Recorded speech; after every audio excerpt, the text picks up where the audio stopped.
Okay, that's where we leave your sport. You can share your thoughts if you like Morning Live at SABC.co today. Well, you've seen him perform. I'm about to do an interview. He goes by the name of DotCom. He is a rising hip-hop star. He's also, he does locking, singing, rapping, and he's been described as a phenomenon. He joins me now in the studio to talk about his eventful career. DotCom, good morning and Happy New Year to you. Good morning. Same to you. Compliments this season. Let's talk about, because you're a choreographer, you're a dancer. Yeah.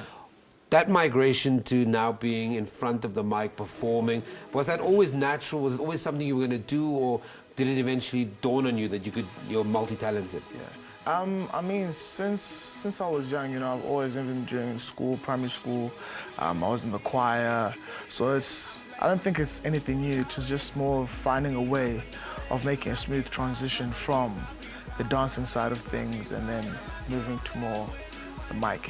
But how natural was it? Because I don't think a lot of dancers think of themselves as, I mean, obviously you're an artist, yeah, but you don't necessarily sometimes see yourself as a vocalist and writing music and performing in that way. I think it was a little bit difficult because at the same time, moving from dancing, which is the background, to now holding the mic, which is the forefront, you have to make sure it's smooth and it doesn't look corny at the same time. Because a lot of people think just because you're good at that entertainment department, you'll automatically be good at this one, And I found it took actually quite a bit of time to... And I can only imagine building up confidence too, because you've developed this reputation as a choreographer, dancer, you've traveled the world, you've tutored abroad, you've entered the Hip Hop World Championships, and now you're almost saying, well, I want to do this now. Yeah. I mean, it was an interesting transition, but I think when you practice your craft more than anything else, and when you do come out and you make sure that whatever it is you're giving to the people is a clean product, people will definitely receive it well. So in that regard, I definitely, it was easier. You're a BA graduate.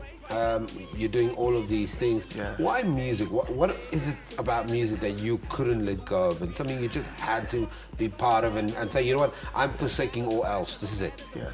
I think it's just the creative side of me. I think I come from a musical family. My parents were also choir conductors, so music is something that's always been in my family. My older sister also was in the music industry, so it's just one of those things that was just, in the blood. So I decided, let me just first study just to make sure, for security purposes, that I've got something to show my parents, And then afterwards, that's important. Yeah, very, very important. Not for me personally, maybe for me, but more for my parents per se. And then, decided to dive into the music thing.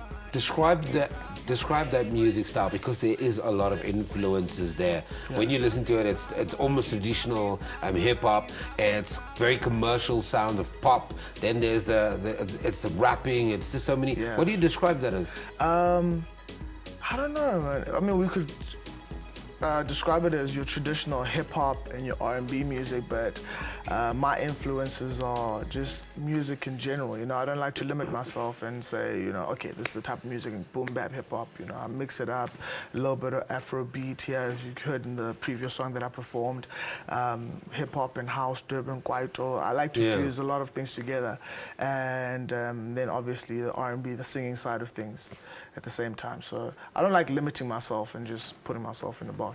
Just like... Okay, so you've already shared the stage with people like Busta Rhymes. Yeah. You featured on Casper's songs. Talk to me about just... Actually, Casper featured on my song. It featured on your song. Yeah. That kind of collaborations, man, it's important for an artist. Yeah. But who in your mind's eye is somebody that you would really, irrespective of where they are, that you would think we could make an amazing hit together? I think definitely someone for me like Zahara. I'd like to do a song with someone like Zahara. I think it would be an interesting mix. I think for me it's very easy to pick someone that's in your genre and do a song with them, because the understanding of music is pretty similar and whatnot. But I think for me definitely someone like Zahara, or someone in a different genre altogether. Something that's conventional. Yeah, something that's conventional, or an African artist. Okay. Yeah. Why .com? Why the alias .com? Actually, I didn't choose that name. It was given to me. Long story short, a lot of kids when I moved to Johannesburg in 2001, they couldn't pronounce my name and my surname. Your name? Glina. Glina, Glina, okay. yeah. And my surname is Nkula, and it sounds like Kulula.com, the airline. You know, these corny stories, and all of a sudden, a lot of my friends actually for many years didn't even know my real name. Everyone used to just call me .com. Okay. So yeah, that's how I started. Fans are sitting at home, maybe some new fans, they want to know where they can find the music, when the album's dropping, if the album's available. Yeah. People at home can find my music on iTunes, just type .com on iTunes. I've got a single out called Izapa featuring Casper Nyavest. People can purchase it on iTunes. Got another single that I'm featured on the Show Love album that's going to be coming out this year called The One. It's an R&B single. So that should be interesting because a lot of people don't know that I can actually sing, like full-on sing, so we're going to showcase that. And yeah, the album should be coming out third quarter of this year. I don't want to give dates and names, but definitely third quarter of this year. We're going to leave it there. .com. We've got more from this young artist here on the show. He's going to perform a couple of more songs for us.